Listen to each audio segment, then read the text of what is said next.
இந்த வீடியோவில் வந்து ஆங்குலர் ஆர்கிடெக்சர்னா என்னன்னு பார்க்க போகிறோம். அந்த ஃபர்ஸ்ட் கான்செப்ட் வந்து எம்விசி கான்செப்ட் அண்ட் பேசிக்ஸ் தான் இதில் பார்க்க போகிறோம். So angular framework is embedded with original MVC அப்படின்னா ஆங்குலர் வந்து ஃபுல் ஃப்ளெட்ஜாகவே எம்விசி ஃப்ரேம்வொர்க் தான். ஸோ இந்த எம்விசி என்ன பண்ணும் அப்படின்னா ஒரு கிளியர் கைடன்ஸ் கொடுக்கும், எப்படி வந்து அப்ளிகேஷனை ஸ்ட்ரக்சர் பண்ணுறது, அதே வந்து ஆஃபர் பண்ணும், எப்படி வந்து டேட்டா ஃப்ளோ இருக்கும் அப்படின்னு. ஸோ எம்விசி அப்படின்னா மாடல் வியூ கண்ட்ரோலர். மாடல் அப்படின்னா டேட்டா, பிஸ்னஸ் லாஜிக் எல்லாமே மாடலில் இருக்கும். Managing data. கண்ட்ரோலர் அப்படின்னா ப்ராசஸிங் டேட்டா. வியூ அப்படின்னா டிஸ்பிளேயிங் த யூஐ இல்லை டிஸ்பிளேயிங் த டேட்டா, எப்படி வேணால் வச்சுக்கலாம். ஸோ ஃபஸ்ட்டு ஒரு கான்செப்ட், வியூக்கும் கண்ட்ரோலருக்கும் இருக்கிற ரிலேஷன்ஷிப் பார்ப்போம். வியூவில் ஒரு யூசர் போய் டேட் ஆஃப் பர்த் கொடுத்து எனக்கு ஏஜ் சொல்லு, இந்த டேட் ஆஃப் பர்த்தோட ஏஜ் சொல்லுன்னு யூசர்கிட்ட ஒரு ரெக்வஸ்ட் கொடுக்குறாங்க. அப்போ வியூவர் என்ன பண்ணும் அப்படின்னா கண்ட்ரோலர்கிட்ட போய் இந்த டேட் ஆஃப் பர்த்தில் இந்த டேட் ஆஃப் பர்த்துக்கு ஏஜை கேல்குலேட் பண்ணி கொடுன்னு சொல்லும். அப்போ கண்ட்ரோலர் என்ன பண்ணும், சரி இருன்னு சொல்லிட்டு கண்ட்ரோலர் என்ன பண்ணும் அப்படின்னா ஒரு பிஸ்னஸ் லாஜிக் அங்கே ரன் பண்ணி ஏஜை கேல்குலேட் பண்ணி கொடுத்துரும் வியூக்கு. ஸோ வியூ என்ன பண்ணும், அந்த ஏஜை ரெண்டர் பண்ணி யூசருக்கு காமிக்கும். ஸோ இதுதான் வியூக்கும் கண்ட்ரோலருக்கும் இருக்கிற relationship. Next view control model. இது மூணுக்கு இருக்க ரிலேஷன்ஷிப் எப்படி அப்படின்னா, அதே வியூவில் ஒரு யூசர் வந்து எம்ப்ளாய் ஐடி கொடுத்து எனக்கு ஒரு எம்ப்ளாய் டீட்டெயில் தாங்க அப்படின்னு கேட்குறாங்க ஒரு யூசர். அப்போ வியூ என்ன பண்ணும், கண்ட்ரோலர்கிட்ட போய் இப்படி ஒரு எம்ப்ளாய் ஐடி கொடுத்துருக்காங்க, அவங்களுக்கு அந்த எம்ப்ளாயோட டீட்டெயில் வேணுமா. அப்போ கண்ட்ரோலர் என்ன பண்ணும், சரி இருன்னு சொல்லிட்டு மாடலில் போயிட்டு இந்த எம்ப்ளாய் ஐடிக்கான ஃபுல் டேட்டாவை எனக்கு எடுத்துக்கொடு அப்படின்னு மாடல்கிட்ட போய் சொல்லும். மாடல் வெயிட் பண்ணுன்னு சொல்லிட்டு அது என்ன பண்ணும், some business logic some query அங்கே ரன் பண்ண ஆரம்பிக்கும். ஸோ மாடலில் வந்து கனெக்ட் பண்ணி சர்வர் மூலமாக அது என்ன பண்ணும், டேட்டாவை எடுத்து மாடலுக்கு டேட்டா இருந்தால் டேட்டா சக்ஸஸ்ன்னு சொல்லி கொடுத்து டேட்டாவை கொடுக்கும், இல்லைன்னா நாட் ஃபவுண்டுன்னு சொல்லிடும். ஸோ இருந்து டேட்டாவை கொடுத்துச்சு அப்படின்னா வியூட்ட இந்த எம்ப்ளாய் ஐடிக்கான டேட்டா இதுதான் அப்படின்னு சொல்லிடும். வியூ என்ன பண்ணும், அந்த டேட்டாவை யூசருக்கு காமிக்கும். அப்போ யூசர் வந்து ஓகே இதுதான் இந்த எம்ப்ளாயோட டேட்டாஸ்ன்னு பார்த்துப்பாங்க. அதே வந்து டேட்டா இல்லை அப்படின்னா மாடல் என்ன பண்ணும், இந்த ஐடிக்கு டேட்டாவே இல்லையா அப்படின்னும். அப்போ கண்ட்ரோலர் என்ன பண்ணும், நாட் ஃபவுண்ட் அப்படின்னு சொல்லி வியூட்டு கொடுத்துரும், டேட்டாவே இல்லையா அப்படின்னு. அப்போ வியூ என்ன பண்ணும், நாட் ஃபவுண்ட் அப்படின்னு சொல்லி யூசருக்கு காமிக்கும். ஸோ இதுதான் வந்து வியூ கண்ட்ரோலர் மாடலுக்கான workflow. So view model இது ரெண்டுமே வந்து கண்ட்ரோல் பண்ணுற ரெஸ்பான்சிபிள் எதுக்கு இருக்குது, கண்ட்ரோலருக்கு தான் இருக்குது. வியூ கூடயும் இன்ட்ராக்ட் பண்ணும், மாடலுக்கு கூடயும் இன்ட்ராக்ட் பண்ணும், எப்போவுமே டேட்டாவை ப்ராசஸிங்கில் வச்சுருக்கோம். இப்படி தான் வந்து ஆங்குலரில் வந்து நம்மளுக்கு டேட்டா ஒர்க் ஃப்ளோ இருக்கும். ஸோ இப்போ வந்து ஆங்குலர் ஆர்கிடெக்சரோட மெயின் ஃப்ளோ பார்க்க போகிறோம். இந்த மெயின் ஃப்ளோக்கு முன்னாடி நம்ம எம்விசி பார்த்தோம் இல்லைங்களா, அதில் என்ன சொல்லியிருப்பாங்க, how to structure and offer the data flow. So இங்கே வந்து அந்த ஸ்ட்ரக்சர் எப்படி பண்ணியிருக்காங்க, எப்படி டேட்டா ஃப்ளோ ஆகுது அப்படின்றத நம்ம வந்து இங்கே ஸ்ட்ரக்சர் வைஸாக எப்படி ஆங்குலர் அப்ளிகேஷன் இம்ப்ளிமெண்ட் பண்ணியிருக்காங்கன்னு பார்க்க போகிறோம். ஸோ இல்லை ஆப் மாடல் அப்படின்னு ஃபஸ்ட்டில் இருக்குது பார்த்தீங்களா, அதுதான் வந்து ரூட் மாடல். அதுதான் ஆங்குலர் அப்ளிகேஷனுக்கு என்ட்ரி. ஒன்ஸ் வந்து நீங்கள் அப்ளிகேஷனை ரன் பண்ணோன்னே ஃபஸ்ட்டு எங்கே டேட்டா போகும் அப்படின்னா, எங்கே வந்து ஸ்டார்ட் ஆகும் அப்படின்னா ஆப் மாடலில் தான் என்ட்ரியே ஆகும். ஸோ ஆப் மாடல் ஒவ்வொரு ஆப் ரூட் மாடலுக்கும் ஒரு ரூட் காம்போனன்ட் இருக்கும். அந்த ரூட் காம்போனண்ட்டில் நம்ம number of the nested component நம்ம ஆட் பண்ணிக்கலாம். அதுதான் இங்கே கீழே கொடுத்துருக்க காம்போனன்ட்னு சொல்லிட்டு. அப்போ ஒவ்வொரு காம்போனண்ட்டுக்குமே என்ன தேவை, ஒரு டெம்ப்ளேட், ஒரு ஸ்டைல், ஒரு கண்ட்ரோலர் தேவை. டெம்ப்ளேட்னா என்ன, வியூ. ஸ்டைல்னா என்ன, சிஎஸ்எஸ். கண்ட்ரோல் பண்ணுறது சிஎஸ்எஸ் வந்து ஸ்டைலை வந்து லாஜிக்கல் வைஸாக. ஸோ கண்ட்ரோலர்னா என்ன, ப்ராசஸிங் டேட்டா. ப்ராசஸிங் டேட்டானா என்ன, டெம்ப்ளேட் கேட்கறத கண்ட்ரோல் ஒர்க் பண்ணி டெம்ப்ளேட்டுக்கு கொடுக்கும். ஸோ இதில் வந்து பார்த்தீங்க அப்படின்னா ஒவ்வொரு ரூட் மாடலுக்கும் ஒவ்வொரு சர்வீஸ் இருக்கும். அந்த சர்வீஸில் வந்து நம்பர் ஆஃப் த சர்வீஸ் நம்ம க்ரியேட் பண்ணிக்கலாம். ஸோ நம்ம ரூட் காம்பனண்ட்டுக்கு கீழே எவ்வளோ காம்பனண்ட்ஸ் க்ரியேட் பண்ணாலும் நம்ம அந்த சர்வீஸில் இருக்கிற ஏதாவது ஒரு சர்வீஸை நம்ம எந்த காம்பவுண்டில் வேணால் எந்த ஒரு ரெஸ்ட்ரிக்ஷனும் இல்லாமல் யூஸ் பண்ணிக்கலாம். ஸோ இப்படி தான் வந்து என்ன ஆகும் அப்படின்னா நம்மளோட ஆங்குலர் ஒர்க் ஆகும். ஸோ இதுதான் வந்து ஆர்கிடெக்சர், இதுதான் வந்து டேட்டா ஃப்ளோ. ஸோ இப்போ நான் உங்களுக்கு வந்து ரியல் டைமாக அப்ளிகேஷனுக்குள்ளே இது எப்படி ஸ்ட்ரக்சர்டாக இருக்குது அண்ட் அதில் முக்கியமான டைரக்டரிஸு அண்ட் டெக்கரேட்டர்ஸை பற்றி நான் உங்களுக்கு வந்து எப்படி வந்து அவங்க காம்போனன்ட்குள்ளே ஸ்ட்ரக்சர் பண்ணியிருக்காங்க, எப்படி வந்து சர்வீஸை ஸ்ட்ரக்சர் பண்ணியிருக்காங்கன்னு உங்களுக்கு ஒரு கிளியர் வியூ வந்து நான் ரியல் டைமில் ஒரு அப்ளிகேஷன் மூலமாக காட்டுறேன். ஸோ நம்ம இப்போ தியரட்டிக்கலாக எம்விசினா என்ன, ஆங்குலரோட ஸ்ட்ரக்சர்ஸ் எப்படி இருக்கும் அப்படின்றத பார்த்தோம். இப்போ நம்ம ப்ராக்டிக்கலாக பார்க்கலாம். ஒரு அப்ளிகேஷன் ஆங்குலரில் க்ரியேட் பண்ணிங்க அப்படின்னா அந்த ஸ்ட்ரக்சர்ஸ் எப்படி இருக்கும் அப்படின்னு சொல்லிட்டு, இது நான் இப்போ க்ரியேட் பண்ண ஒரு ஸ்ட்ரக்சராக அப்ளிகேஷனு. உங்களுக்கு எப்படி ஆங்குலர் அப்ளிகேஷன் க்ரியேட் பண்ணுறதுன்னு தெரியாது அப்படின்னா நான் இந்த வீடியோக்கு கீழே டிஸ்கிரிப்ஷனில் நான் எப்படி க்ரியேட் பண்ணுறது ஆங்குலர் அப்ளிகேஷன் அப்படின்னு சொல்லி வீடியோஸ் போட்டிருப்பேன். நீங்கள் அந்த வீடியோ போய் பார்த்துட்டு இந்த வீடியோக்கு வந்தீங்கன்னா உங்களுக்கு கிளியராக புரியும் அண்ட் யூஸ்ஃபுல்லாகவும் இருக்கும். ஸோ இப்போ நம்ம பார்க்கலாம்.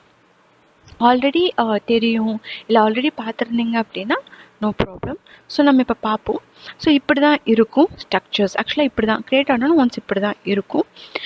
இதில் வந்து பார்த்திங்கன்னா சோர்ஸ் அப்படின்ற ஃபோல்டருக்குள்ளே போயிட்டிங்க அப்படின்னா ஆப் மாடல் இருக்கும். இதுதான் வந்து நான் ரூட் மாடல் உங்களுக்கு வந்து அந்த டயக்ராமில் சொல்லியிருப்பேன் ரூட் மாடல்னு சொல்லிட்டு. இதுதான் அந்த ரூட் மாடல், இப்படி தான் இருக்கும் அந்த ரூட் மாடல். ஸோ ஒன்ஸ் வந்து என்ஜி சர்வ் அப்படின்னு சொல்லி கொடுத்து எக்ஸிக்யூஷன் பண்ணுறீங்க அப்படின்னா அப்ளிகேஷனை ஃபஸ்ட்டு எங்கே ஹிட் ஆகும்னா main.tsல தான் ஹிட் ஆகும். இங்கே போயிட்டு பூட்ஸ்ட்ராப் மாடல் இருக்கு இல்லையா, இங்கே போயிட்டு என்ன பண்ணோம் அப்படின்னா ஸ்டார்ட் பண்ணும் அப்ளிகேஷனை. எப்படின்னா என்டர் ஆகும் ரூட் மாடலுக்குள்ளே போயிட்டு என்ன பண்ணும் அப்படின்னா ஆப் காம்போனண்ட்டை ஸ்டார்ட் பண்ணிவிடும். ஸோ என்ன பண்ணும் ஆப் காம்போனண்ட்டுக்குள்ளே போகும். இங்கே போயிட்டு இங்கே ஏதாவது லாஜிக் இருந்தாலோ இல்லை ஒன்லி இது இருந்தால் கூட என்ன பண்ணும் அப்படின்னா ஓவரால் எல்லா காம்போனன்ட்ஸையும் ரெண்டர் பண்ணி அப்ளிகேஷனில் நம்ம வியூ பண்ணலாம். ஸோ இப்படி தான் வந்து ஆங்குலர் ஒர்க் ஆகும். ஸோ இதில் வந்து இப்போ நீங்கள் பார்த்தீங்கன்னா இது ரூட் மாடல், இது வந்து ரூட் காம்போனண்ட். ஓகேவா? இப்போ ஆப் மாடலுக்குள்ளே போனீங்க அப்படின்னா உங்களுக்கு தெரியும் இங்கே நிறையா இருக்கும் ஐட்டம்ஸு. என்னென்ன ஐட்டம்னு பார்த்தீங்க அப்படின்னா இங்கே இம்போர்ட் பண்ணியிருப்பாங்க. ஸோ இதெல்லாம் என்ன அப்படின்னா இங்கே வந்து நீங்கள் ஏதாவது ஒரு காம்போனண்ட் வந்து க்ரியேட் பண்ணுறீங்க அப்படின்னா இங்கே வந்து இம்போர்ட் ஆயிரும். ஸோ இது வந்து என்ஜி மாடல். ஸோ இந்த என்ஜி மாடல் அப்படின்னா என்னென்னா இது ஒரு டெக்கரேட்டர்னால் என்னென்னா மெட்டா டேட்டா அப்படின்னா அது என்ன பண்ணால் provides information to a class. So இது என்ன பண்ணால் ஆங்குலர்கிட்ட இது பிளெயின் கிளாஸ் இல்லை, இது நம்ம ஆங்குலர் கிளாஸ்ன்னு ஆங்குலர்கிட்ட சொல்லுவோம். ஆங்குலர் இது ஒன்றும் பிளெயின் கிளாஸ் இல்லை, இது வந்து ஆங்குலர் கிளாஸ் அப்படின்னு சொல்லி தெளிவாக சொல்லுவோம். ஸோ அது வந்து எப்படி வந்து ஒர்க் வைப்பாங்கன்னா டெக்கரேட்டர்ஸ் மூலமாக ஒர்க் பண்ணிப்பாங்க. ஸோ எல்லா டெக்கரேட்டர்ஸ்க்கு முன்னாடி இந்த சிம்பிள் இருக்கும். ஸோ இந்த என்ஜி மாடல் டெக்கரேட்டர் எதுக்கு அப்படின்னா பிளெயினாக இருக்கு இல்லையா, இந்த டைப் ஸ்கிரிப்ட் கிளாஸு இல்லைனா இது Java script class what ever கிளாஸாக இருந்தாலும் அதை ஆப் மாடலாக கன்வெர்ட் பண்ணணும். அதுதான் வந்து என்ஜி மாடல். ஸோ இந்த என்ஜி மாடலுக்குள்ளே பார்த்தீங்கன்னா நிறையா ப்ராப்பர்ட்டிஸ் இருக்கும். டிக்ளரேஷன், இம்போர்ட்ஸ், ப்ரொவைடர், பூட்ஸ்ட்ராப்னு சொல்லிட்டு. டிக்ளரேஷன்னா என்னென்னா ஒரு புது காம்போனண்ட் நம்ம ஆட் பண்ணும்போது அந்த காம்போனண்ட் இங்கே ஆட் ஆகும். இம்போர்ட் அப்படின்னா என்ன அப்படின்னா நம்ம புது மாடல் க்ரியேட் பண்ணியிருந்தோம் அப்படின்னா அது இங்கே அட்டாச் ஆகும். ப்ரொவைடர் அப்படின்னா என்ன அப்படின்னா சர்வீசஸ் க்ரியேட் பண்ணோம் அப்படின்னா அந்த சர்வீசஸோட நேம்ஸை நம்ம இங்கே ப்ரொவைடரில் கொடுப்போம். இப்படி கொடுத்தா மட்டும்தான் ஆங்குலருக்கு தெரியும் ஓகே இது ஆங்குலரில் இப்படி ஒரு காம்போனண்ட் இருக்குது, இப்படி ஒரு மாடல் இருக்குது, இப்படி ஒரு சர்வீஸ் இருக்குன்னு. அப்போ தான் எல்லா காம்போனன்ட்ஸோடையும் அது இன்ட்ராக்ட் ஆகி நம்மளுக்கு ஒரு அல்டிமேட்லியாக ஒரு யூஐயை ரெண்டர் பண்ணி ரெப்ரசன்ட் பண்ணும். இந்த பூட்ஸ்ட்ராப் எதுக்கு அப்படின்னா எந்த காம்போனண்ட் ரூட் காம்போனண்ட்டோ அதை மட்டுமே போடுறதுக்கு தான் இந்த பூட்ஸ்ட்ராப் நம்ம வந்து யூஸ் பண்ணுறோம். ஸோ திஸ் ஹவ் தான் வந்து ஆங்குலர் ஒர்க் ஆகும். அண்ட் இதுதான் வந்து ரூட் மாடலில் இருக்கிற ப்ராப்பர்ட்டிஸ், டெக்கரேட்டர்ஸ் எல்லாமே. ஸோ இப்படி தான் இருக்கும் ரூட் மாடல்ஸ். இப்போது நான் என்ன பண்ணுறேன், இது வந்து ரூட் காம்போனன்ட், அதனால் வெளியே வந்து இருக்குது. இது ரவுட்டிங் மாடல்ஸ். இதில் வந்து இது வந்து ரவுட்டிங். இதை நான் வந்து ஃப்யூச்சர் வீடியோஸில் போடுறேன், இதை பற்றி அப்கமிங் வீடியோஸில். இது வந்து HTML. இப்போ நான் சொன்ன ஒரு காம்போனண்ட்டில் HTML இருக்கும், ஒரு CSS இருக்கும், ஒரு வந்து கண்ட்ரோலர் இருக்கும். கண்ட்ரோலர்னால் என்னென்ன, ஜாவா ஸ்கிரிப்ட் ஃபைலும் டைப் ஸ்கிரிப்ட் ஃபைலை தான் நான் கண்ட்ரோலர், ப்ராசஸிங் டேட்டான்னு சொன்னேன். ஸோ இப்படி தான் இருக்கும். இது வந்து ரூட் காம்போனண்ட், அதனால் இது வந்து இப்படி வந்து வெளியவே இருக்கும். இதே நீங்கள் வந்து ஒரு காம்போனண்ட் க்ரியேட் பண்ணுறீங்க அப்படின்னா அது வந்து ஒரு காம்போனண்ட்டாக ஒரு ஃபோல்டராக தான் இருக்கும். இப்போ எக்ஸாம்பிளுக்கு நான் எப்படி காம்போனண்ட் க்ரியேட் பண்ணுறதுன்னு சொல்கிறேன். ஸோ நீங்கள் வந்து இங்கே வந்து மவுஸ் வச்சுக்கோங்க. மவுஸ் வச்சுட்டு இந்த டெர்மினலை கிளிக் பண்ணிவிட்டு நியூ டெர்மினல்னு கொடுத்தீங்க அப்படின்னா ஆப்பு சிடி என்ன இருக்கும், சிடியில் ஸ்கூல் ஆப், எதுக்குள்ளே நம்ம காம்போனண்ட் க்ரியேட் பண்ண போகிறோமோ அந்த பாத் கொடுக்கணும். அது எப்படி கொடுக்கணும், இப்படி தான் சிடி. இப்போ இந்த ஸ்கூல் ஆப்குள்ளே என்ன இருக்குது, சோர்ஸ் இருக்குது, எஸ்ஆர்சி சோர்ஸ். அந்த சோர்ஸ்குள்ளே என்ன இருக்குது, ஆப் இருக்குது. இப்போ இந்த ஆப்குள்ளே தான் நம்ம என்ன பண்ண போகிறோம், காம்போனண்ட்டை க்ரியேட் பண்ண போகிறோம். ஸோ இப்போ எப்படி காம்போனண்ட் க்ரியேட் பண்ணுறதுன்னா NG command and G global, C அப்படின்னா காம்போனண்ட்டாக, காம்போனண்ட் நேம் எனக்கு என்ன வேணும் அப்படின்னா நான் என்ன பண்ணுறேன், இப்போ எக்ஸாம்பிளுக்கு வந்து நான் என்ன பண்ணுறேன்னா ஸ்டூடெண்ட்ஸ் ப்ரொஃபைல் அப்படின்னு சொல்லிட்டு ஒரு காம்போனண்ட் க்ரியேட் பண்ணுறேன். ஓகேவா, இப்படி என்ட்ரு கொடுத்துட்டிங்க அப்படின்னா ஒரு காம்போனண்ட் க்ரியேட் ஆகும்.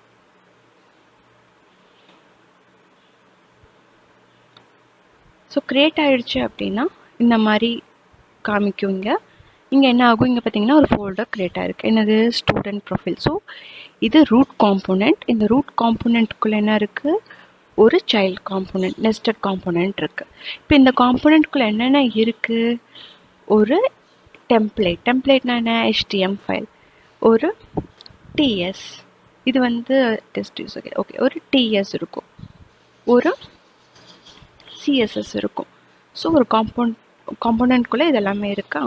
Okay, so once component create ஆனோடனே இந்த ஆப் மாடல் இருக்குல்ல, ரூட் மாடலில் என்ன சேஞ்சஸ் ஹேப்பன் ஆகிருக்கு, இங்கே பார்த்தீங்கன்னா அதே வந்து என்ன பண்ணியிருக்கு, ஆட்டோமேட்டிக்காக இப்படி ஒரு காம்போனண்ட் க்ரியேட் பண்ணியிருக்கும் இந்த கமாண்ட் மூலமாக அப்படின்னா அது ஆங்குலருக்கு சொல்லி இப்படி ஒரு காம்போனண்ட் க்ரியேட் பண்ணியிருக்காங்கன்னு சொல்லி அதே ஆட்டோமேட்டிக்காக என்ன பண்ணியிருக்கோம் அப்படின்னா இம்போர்ட் பண்ணிக்கும். ஸோ அது எங்கே ஆட் ஆகிருக்கு, டிக்ளரேஷனில் ஆட் ஆகிருக்கு. இப்போ புரிஞ்சிச்சு அந்த ஃப்ளோ எப்படி இருக்குன்னு.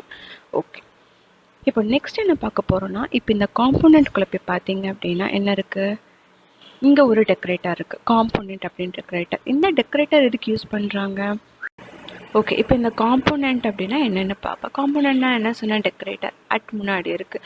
ஸோ இந்த காம்போனண்ட் டெக்கரேட்டர்னால் என்ன அப்படின்னா இது வந்து என்ன பண்ணிக்கும் அப்படின்னா இதில் அட்டாச் ஆகிருக்கிற இந்த கிளாஸஸோட எல்லா டேட்டாஸையும் ஆங்குலருக்கு ப்ரொவைட் பண்ணும்.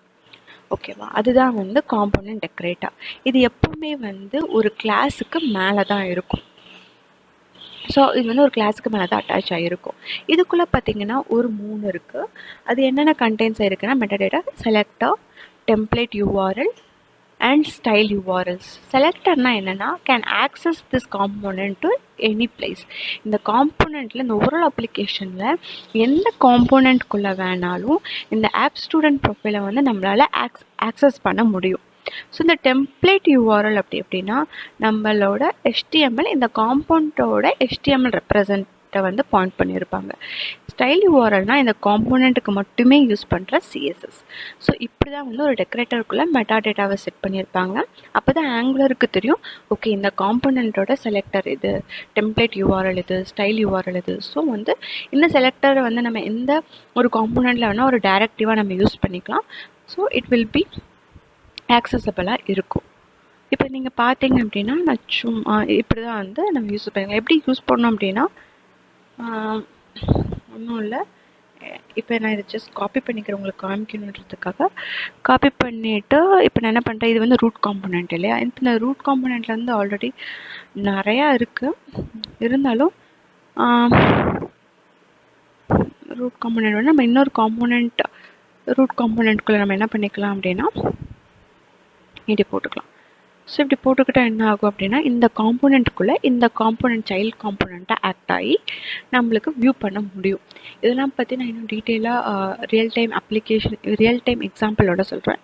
ஸோ இப்போ எக்ஸ்ப்ளனேஷனுக்காக இது எப்படி ஒர்க் ஆகும்னு சொல்கிறேன். அதே மாதிரி பார்த்திங்கன்னா இது வந்து ரூட் காம்போனன்ட். இந்த ரூட் காம்போனன்ட்டோட டிஎஸ்பி பார்த்திங்க அப்படின்னா இங்கேயும் செலக்டாக இருக்கும். ஆப் ரூட் இது எங்கே பாயிண்ட் பண்ணியிருப்பாங்கன்னா initial HTML, that means index HTML point பண்ணியிருப்பாங்க. அப்போ இது பாயிண்ட் பண்ணால் தான் மற்ற எல்லா காம்போனன்ட்ஸுமே என்ன ஆகும், ஒர்க் ஆகும்.